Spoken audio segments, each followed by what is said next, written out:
In the darkness of the night, we look out. Children in an age-old universe. We try to find the man in the moon and search for meaning in the stars.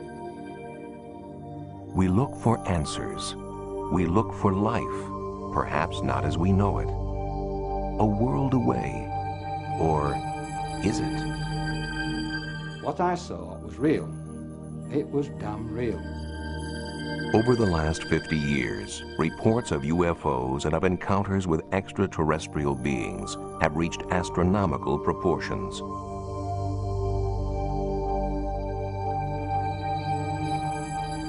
Can these reports be explained as hoaxes? It was quite easy to reproduce these pictures. As natural phenomena?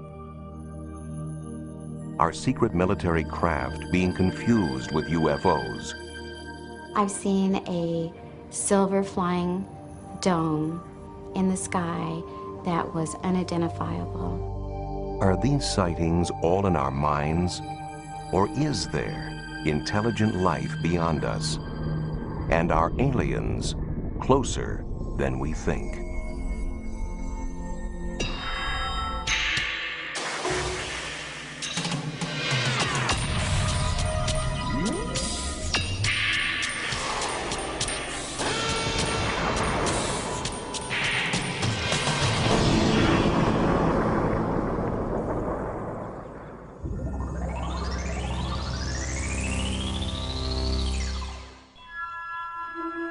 We have long been intrigued by the notion of life on other planets, and our popular culture has been filled with images of UFOs for decades.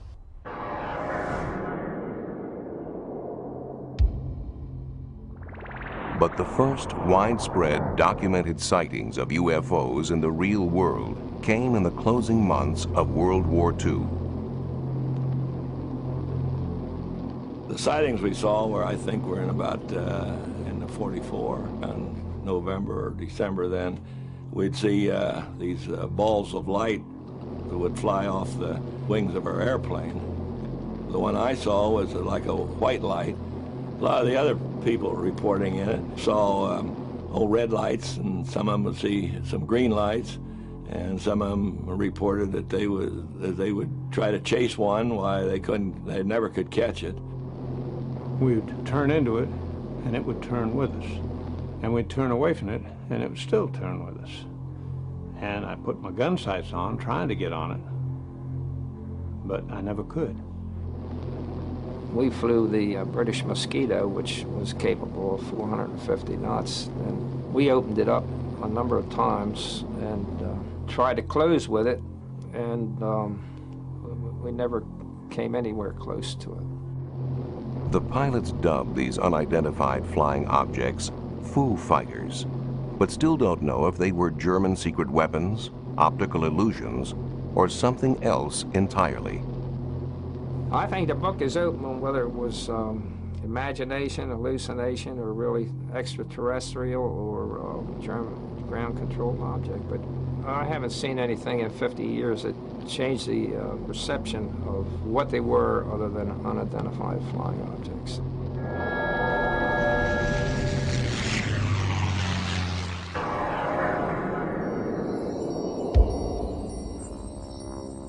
Two years after the end of World War II in Washington State, a private pilot named Kenneth Arnold reported seeing peculiar-looking aircraft near Mount Rainier.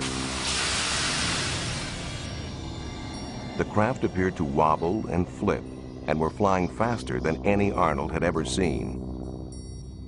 Word of this sighting was spread by the press, and the term flying saucers was coined.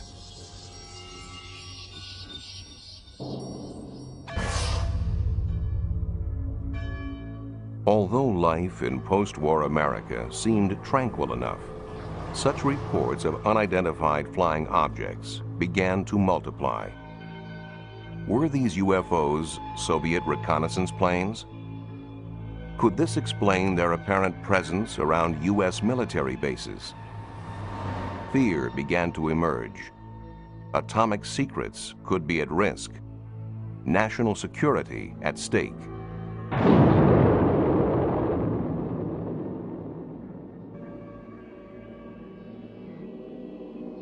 Given their potential significance, UFO reports and rare films from witnesses did not go to the police or scientists. Rather, for 22 years, they were collected as part of Project Blue Book for Air Force investigation. The head of the project explained why. First of all, to try to determine if the UFO phenomena presents a threat to the security of the United States.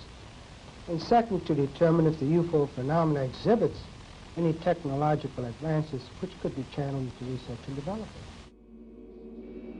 Finally, in 1969, the files were closed.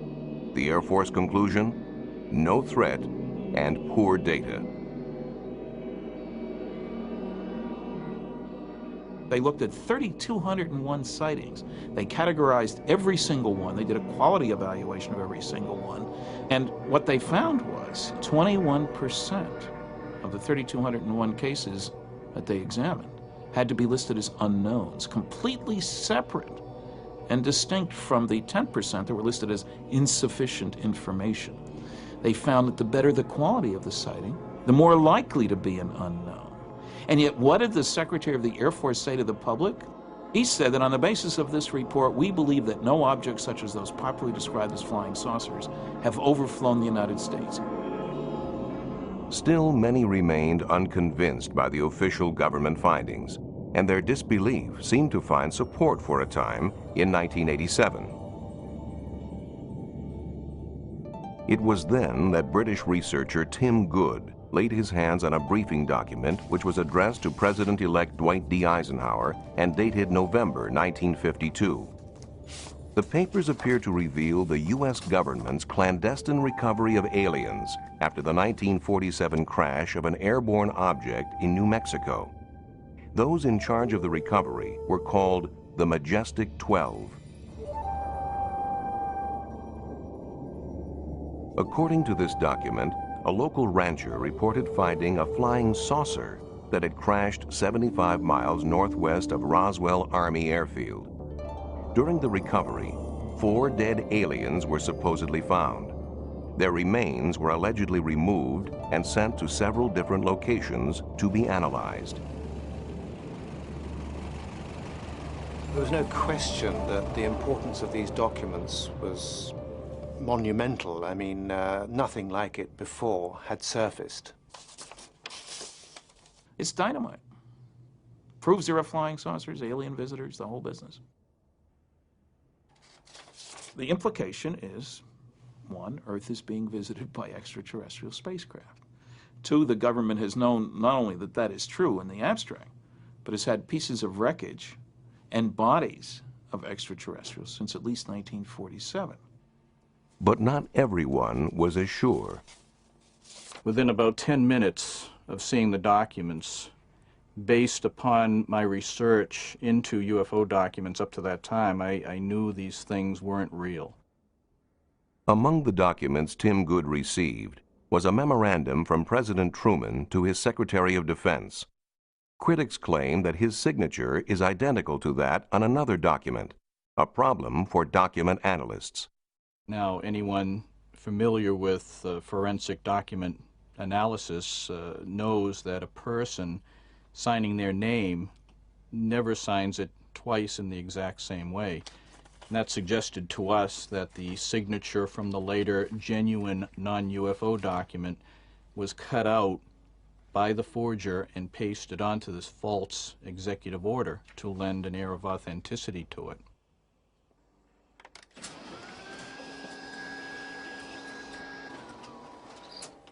They say the signature on there is identical to another signature from a different memo, which I found in the first place. I say if you hold them up to a light table, they are clearly not identical. Regardless, though Tim Good admits the letter itself may be a fabrication, he does not dismiss the information contained within. I am convinced that whoever fabricated that document, if it was fabricated, must have had inside knowledge. There's no way it could be otherwise. And there's no question that the Majestic 12 papers have indeed pointed people in the right direction. And I think essentially the information contained therein is accurate. Eventually, to get a more complete overview of government documentation regarding UFOs, the Citizens Against UFO Secrecy went to court. The National Security Agency, however, tried to block them. We filed for the 21-page above top secret affidavit. The judge had referenced it in his finding, and we eventually got it. The only trouble is, as you start to go through it, you find that it's blacked out, and pretty soon all blacked out. 75% of the document isn't there, and people say, scrape away the black, there's nothing underneath. They Xerox it first.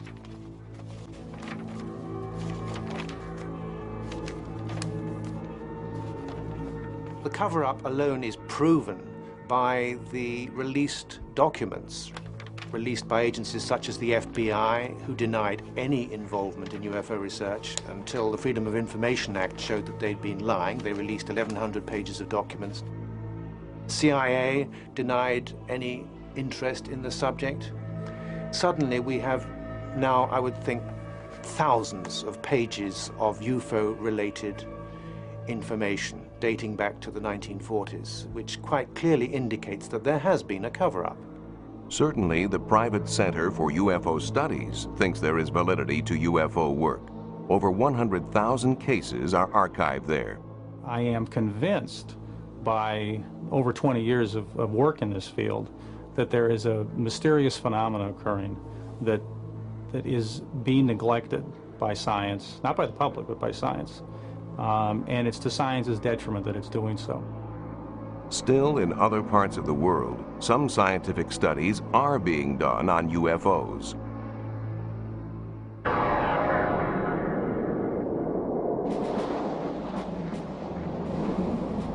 In March 1990, in the former Soviet Union, fighter planes scrambled to investigate pulsing lights northeast of Moscow. For 3.5 hours, they stalked the lights, which moved at speeds up to 3,000 miles an hour. No radar image appeared on the screens of ground stations, but photographs were taken, and thermal imaging produced results. For the Chief of Air Defense Forces, these secret results were proof enough of UFOs. Though journalists are asking if there are other sightings, these 1990 cases were only one supported by evidence. This is the only case for which there is real proof. Nor was it ever considered that the sighting was that of a stealth bomber. We never thought it was an American stealth aircraft. The radar characteristics are not the same. Stealth behaves like a plane in terms of speed and maneuverability. UFOs are very different. The unwritten rule: do not fire on UFOs.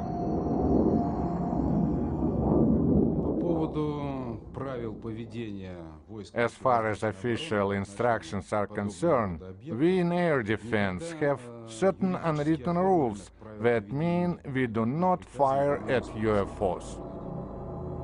From 1977 on, an official Soviet Ministry of Defense study has collected hundreds of reports of UFOs, reportedly to gain alien technology for military use.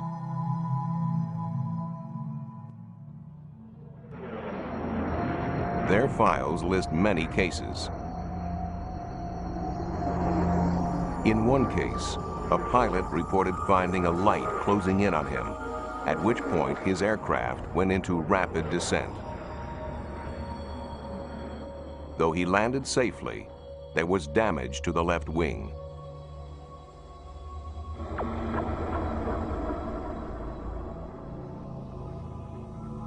Never before seen in the West, this amateur footage purports to show a UFO over the parliament in Vilnius, capital of Lithuania. The craft hovers noiselessly, appearing to land.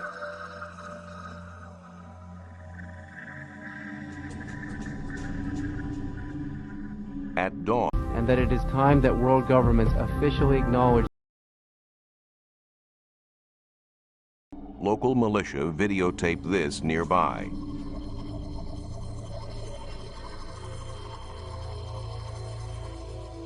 Enhanced, the night visitor looks like this. It moves unlike a normal helicopter or plane.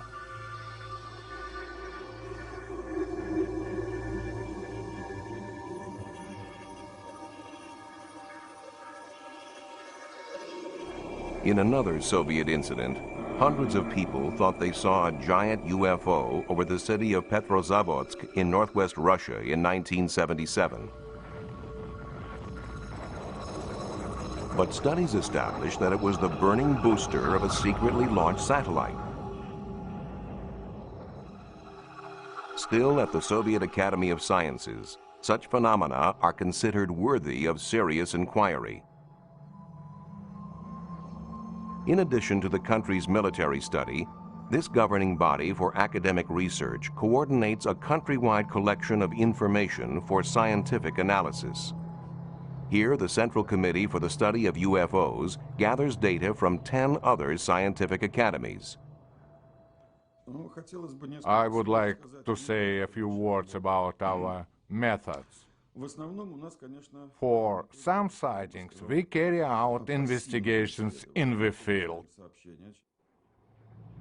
A sighting here has resulted in 12 years of research.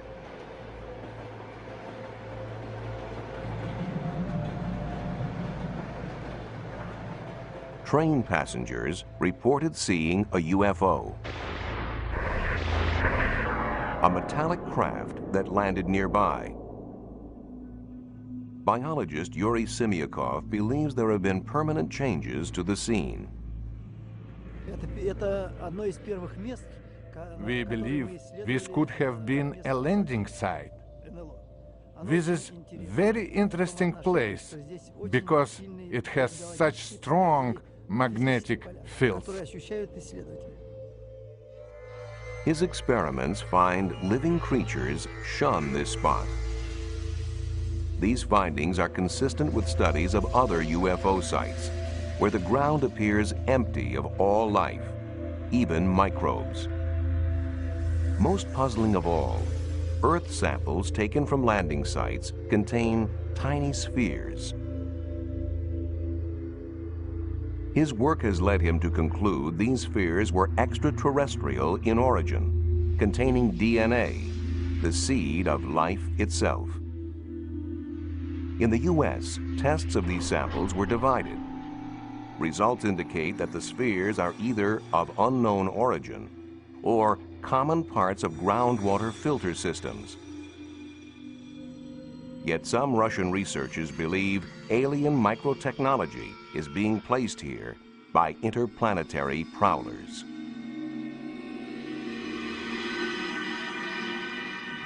Given worldwide interest, researchers have attempted to classify reports of UFO sightings and encounters with extraterrestrials. When an unidentified flying object is seen, but nothing more, it is labeled a close encounter of the first kind.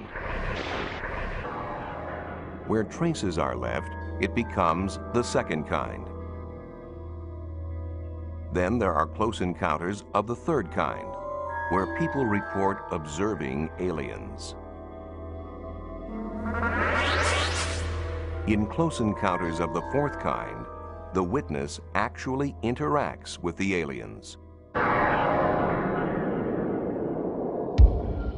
In November 1980, in Todmorden, England, an experienced police officer, Alan Godfrey, was on night patrol when he saw an object he could not identify. I was on a 10-6 night duty, so I decided that I would go up to this local council estate. As I was about to turn, I saw another 500 yards up the road this object. As I got near to this object, it became apparent to me that what I was looking at wasn't something that I would normally find in the early hours of the morning in Todmorden, you know. I thought it could have been a hot air balloon that had come down, but obviously as I got nearer and nearer, I realised that this was a metallic, man-made craft. It was a nuts and bolts thing. It wasn't an hallucination, it was real. This object was 20 foot wide. It's 14 feet high. It's diamond-shaped. The bottom half of it was rotating. The top half was stationary. It had a bank of dark windows, or could have been panelling. Had I got out the car, picked a brick up, and thrown it at it, I'd have probably found out whether the windows or not. The trees that lined the road were shaking violently. But yet, whilst I was sat in the car, I didn't feel any vibration. I didn't hear any noise, but I certainly wasn't going to get out of the car. I picked my clipboard up, put it on my knee, and proceeded to draw it. Now, as I'm drawing the object,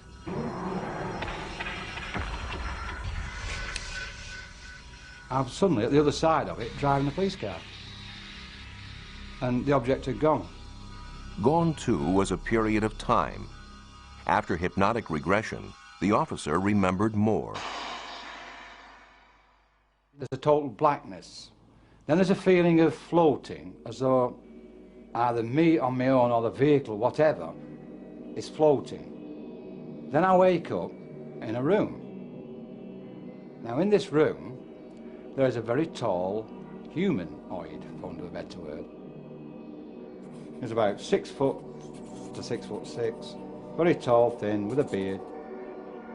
He had a skull cap on and he had this white gown on. What happens then is I'm asked to get on this bed.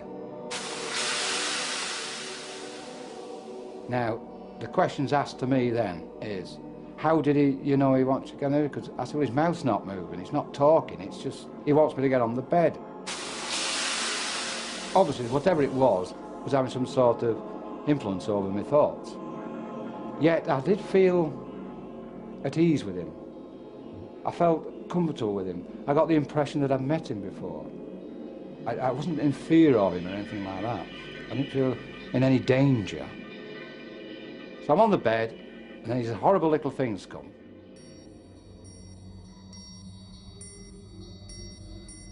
They are a lamp-shaped head with black, dark eyes. That's the best way I can describe them. And there was about 7 or 8 of them.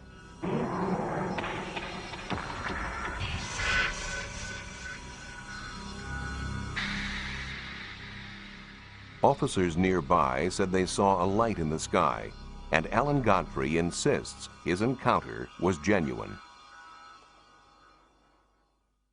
I know that night what I saw was real.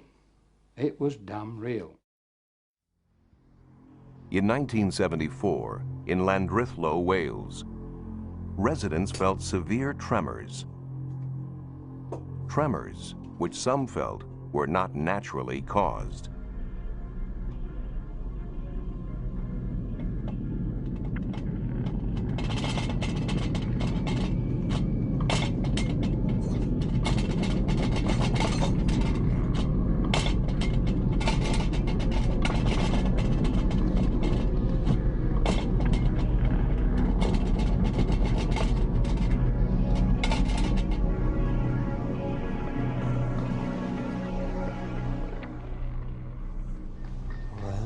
Idea what had happened. I don't think it was an earthquake somehow.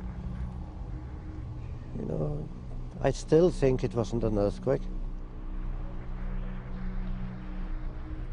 John Roberts wasn't the only one shaken that day.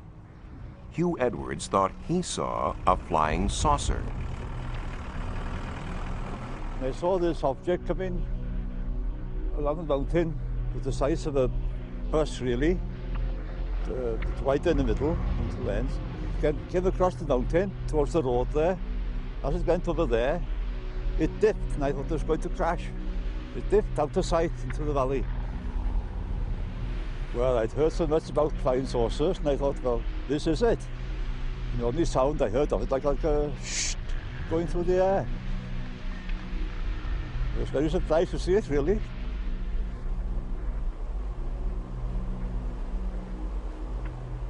The district nurse thought perhaps a plane was down. I thought there might be an air crash maybe as a nurse we could help giving first aid. So I called to my daughters and we got into the car and we made our way up to the mountain. We drove a fair way along the mountain road, and to our left we could see a huge orange ball sitting on the mountain, glowing. Yeah, we stopped and we started looking what we thought was going to be an aircraft on fire. So we'd envisaged sort of, oh God, you know, there might be bodies if it was an aeroplane crash, and we weren't too happy at that prospect, but we were quite surprised to see this big reddish orange ball just sitting there. There were no flames and it was so uniform. The shape, the round spherical shape of it made us realise we weren't looking at an aircraft.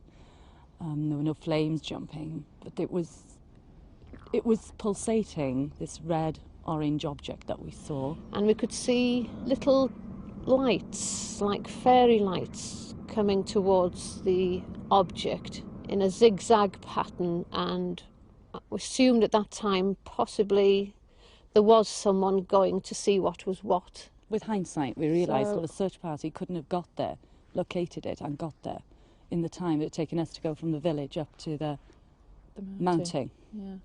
No one could have organised themselves to get to the object that we saw. Since no search party went out that night, nothing was ever found at the scene. But astronomer Ron Madison has proposed that what the villagers saw that night was a meteorite or fireball, and that it coincided with an earthquake at a nearby fault. Thinking that that explosion might well have been due to an impacting piece of rock, our first reaction was to try to estimate the energy involved. And it seemed to us to be something that would correspond to an explosion of the size of about 600 tons of TNT. We got letters from as far apart as Penzance and Northern Ireland and Derby, all reporting seeing a bright light, maybe comparable with a half moon in brilliance, moving across the sky at the speed of an aircraft but with no sound, and trailing smoke just like you would expect something on fire to be crashing. In the next few days we were to realise, of course, that the village was not very far from the Bala Fault, which is active and has been moving steadily over thousands of years. And unbeknown to us at the time originally, there had been on that evening a movement on the fault, and that is incontrovertible evidence. This was a coincidence.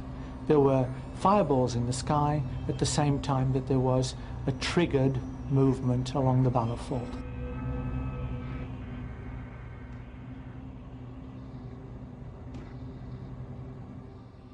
Another highly publicized British sighting proved equally attributable to natural causes, but not before many believed that they too had seen a UFO. In March 1981, policeman Derek Ingram saw and photographed what many thought to be an alien craft that had landed on a fell or hillside. I was in the kitchen of the police house at Cracow. I looked out across the fell, with the kitchen window backs onto the fell, and I saw a very intense bright light, a big band of light, on the rock face of the fell. I watched the light for maybe 10 minutes, and I thought it was worth taking a photograph of it. It was unusual. I actually drove up onto the hill and walked across the fell to try and find something on there, maybe something had been dropped or something had happened. There was nothing up there. I couldn't find anything at all that would explain the lights. The faithful saw a finned craft with 3 lights, and as the press had a field day, researchers tried to identify the visitors. After the photographs had been taken, the negatives were given to the Yorkshire UFO Society, who spent 2 years investigating the case. They sent the negatives to Ground Source Watch in America and to a very well-known German UFO photographic analyst. Neither groups of people could come up with a satisfactory explanation, and in fact Ground Social Watch actually said snow was the best possibility for it. In 1983 the Yorkshire UFO Society went public with the case and actually claimed that it was the best evidence yet for a structured craft being sighted in the British Isles. The investigation continued, and in 1987 we'd almost given up hope of ever finding out what caused it, and I was on a weekend trip. And that it is time that world governments officially acknowledge the sun and decided to stop and show them Krakow fell. And lo and behold, what should be staring back at me from the cliff face but the Krakow UFO. What they found was certainly a surprise. Right, we're about 1,100 feet up a Yorkshire cliff, and this is the Krakow UFO. It might not look like much from close up, but you can actually see the three balls of light on the photograph. They're created there, there and there by a complicated illusion, a mixture in fact, of white lichen, green lichen, the Yorkshire gritstone rock which contains quartz crystals, and the rainwater. All this, when it's illuminated at certain angles by rain or damp, it gives the illusion of three balls of light. Some days it can be very bright, some days it can be very dull. On the day in particular when Derek Ingram saw it, it was amazingly bright, and that's what created the feeling in him that he'd actually seen something totally unusual, even though he'd actually looked out of his window probably every day for the previous 2 years and not seen it. Though some sightings can clearly be explained by natural phenomena, UFOs continue to have a grip on the public's imagination that is not easily loosened. And there's no shortage of pranksters to capitalize on this fascination.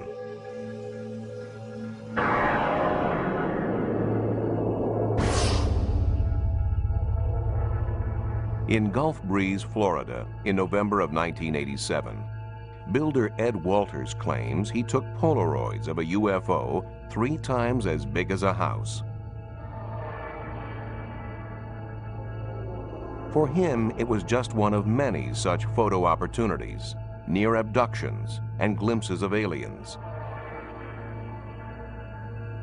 Though he sold 2 books worth, Ed would not allow his photos to be included in this program.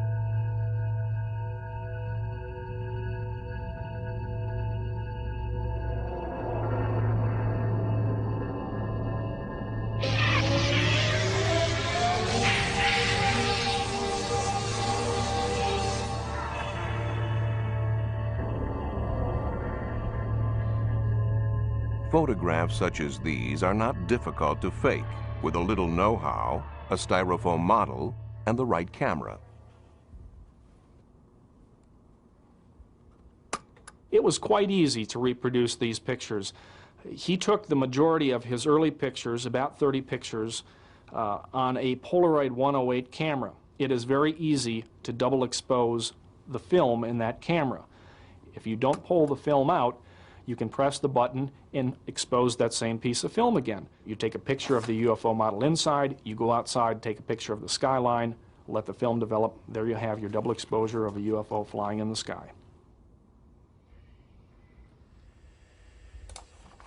Still, Walters has his disciples, and photoanalyst Bruce Maccabee is one of them. A government research physicist, Maccabee is a believer in UFOs and is the author of many scientific papers on them. I have analyzed all the films and videos that have been taken by Ed Walters. I have studied most of the videos, I guess, that have been taken by other people down there. And it's just sitting there. As far as Ed's pictures and videos are concerned, it's my opinion that they are real. I've analyzed these very carefully, taking into account all the criticisms that have been leveled against them, and have found reasons to reject the criticisms. In baseball, you get 3 strikes and you're out. For Ed Walters, in this case, strike 1 was when a model was found in the attic of his former home. Strike 2 was when a young man named Tommy Smith came forward and claimed that he was an eyewitness to Ed Walters creating double-exposed UFO pictures. Strike 3 was when we went out and did photo experiments and were able to replicate many of these photos, especially the difficult photos like the UFO hovering over the road. So my conclusion is 3 strikes and you're out. We published the first pictures of the Gulf Breeze sightings back in November of 1987, and I was trying to figure out exactly how to present them, because I tried to run everything that happened locally in Gulf Breeze. When my folks came in, and I said, "You're not going to believe what we're getting ready to run in the paper this week." And I showed him the pictures, and they said, "That's what we saw."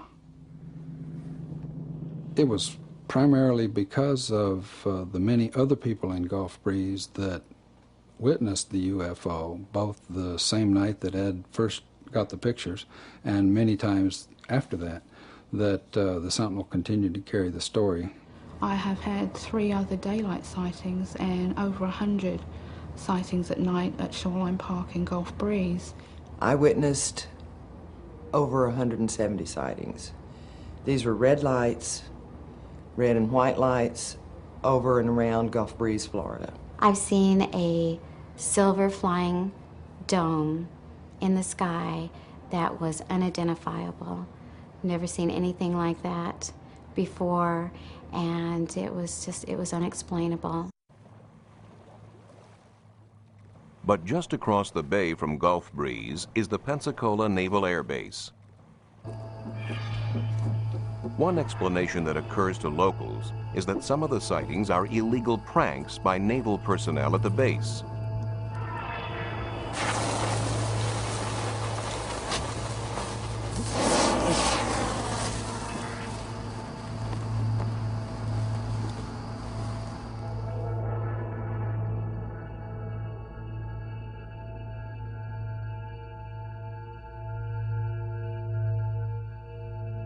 Another possibility is that actual military craft are being confused with UFOs.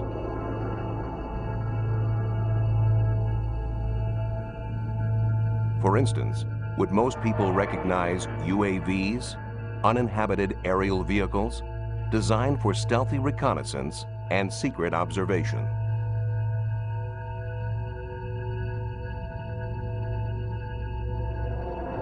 Yet despite the fact that certain sightings may be hoaxes or otherwise explained by natural or man-made phenomena, we keep on looking. Our fascination only grows as scientists uncover evidence of life on other planets. It only grows as it becomes increasingly reasonable to believe we are not alone in the universe. If signs of life on Mars prove true, extraterrestrial life in general may be even more widespread. Astronomers calculate the number of civilizations we can expect to detect in space. They use the Drake equation. Professor Frank Drake. The first factor is the rate of star formation in our galaxy. Obviously, the more stars you make, the more potential abodes of life there will be. Some fraction of those stars will have planets. That's the second factor, the fraction which have planets. We then have to take into account the number of planets in each system which are potential abodes of life. The next factor is the fraction of systems of living things which give rise to intelligence. The next factor is the fraction of systems of intelligent creatures which develop high technology, detectable technology. But how long do they last? How long are they detectable? Perhaps they're destroyed by cosmic accidents. Perhaps in an ugly way through nuclear war. More likely, we think they become undetectable because they become so sophisticated in their technology that they don't waste any energy. They don't release energy into space, and therefore there's no sign of them to detect. And so we say, well, there must be some longevity. L, the length of time typically a civilization is visible. And now if we take the rate of production and multiply by that L, the end result is that thing we started out to find, which is the number of detectable civilizations in space. And the number is getting bigger. 7 new planets have been discovered in the last year. One planet is almost as big as Jupiter by the 4th star nearest to the Sun, a planet orbiting star 51 in the constellation of Pegasus. The latest estimate of the number of galaxies is now 50 billion. The estimated number of detectable civilizations, 100 million. Are any of these potential civilizations attempting to communicate with us? SETI, the search for extraterrestrial intelligence, is listening. I made the first modern radio search in 1960. All over the world, large radio telescopes were being constructed because the beauty and power of radio astronomy had just been recognized. And also at that time, some very much more sensitive radio receivers were invented. The combination of these new telescopes and these new radio receivers gave us a sensitivity very much greater than we've had before. And this was a first. We had, in our abilities, crossed a very important threshold. So it made sense to search. It didn't require anything special in the activities of the extraterrestrials. If they were just like us, we could detect them.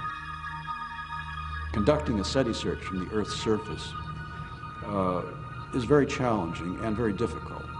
And the reason is you detect intelligent signals all the time. It's just they're all from us.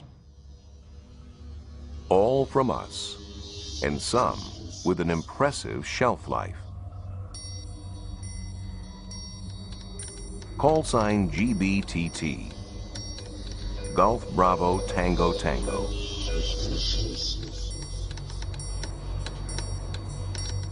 Over 30 years after it was first sent, a coded wartime signal intended for the Queen Mary was received by its successor, the QE2.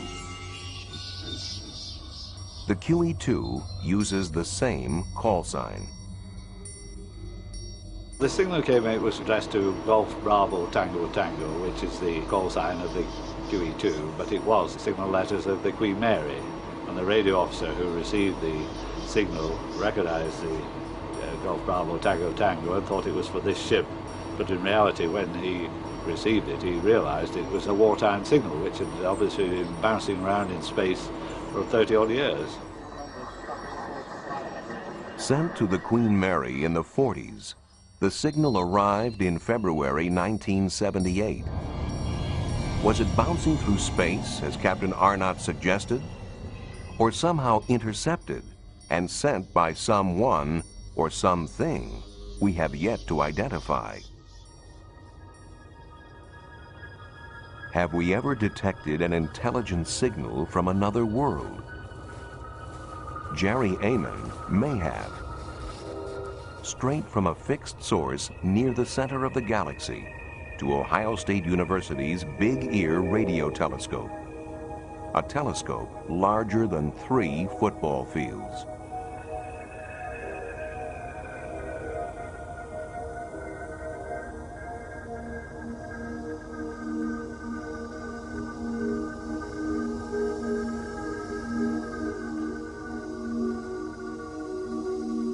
We had started a data run on August 15th, 1977 that lasted for about 3 days. As I was looking through the printout, I was recording and marking all of those signals that were unusually strong, and I came across one that was stronger than I'd ever seen before by many times. And I was so astonished that I wrote the word "wow!" exclamation point over in the margin without even thinking.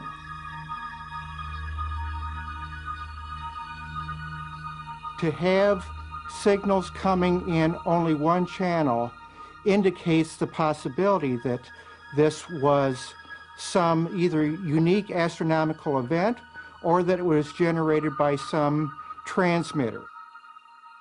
We are resurveying the sky using more modern equipment, and we have passed through that same region of the sky and have not seen the wow source again. Amon and his associates checked their equipment and their figures. Studies eliminated glitches, space probes, and terrestrial sources.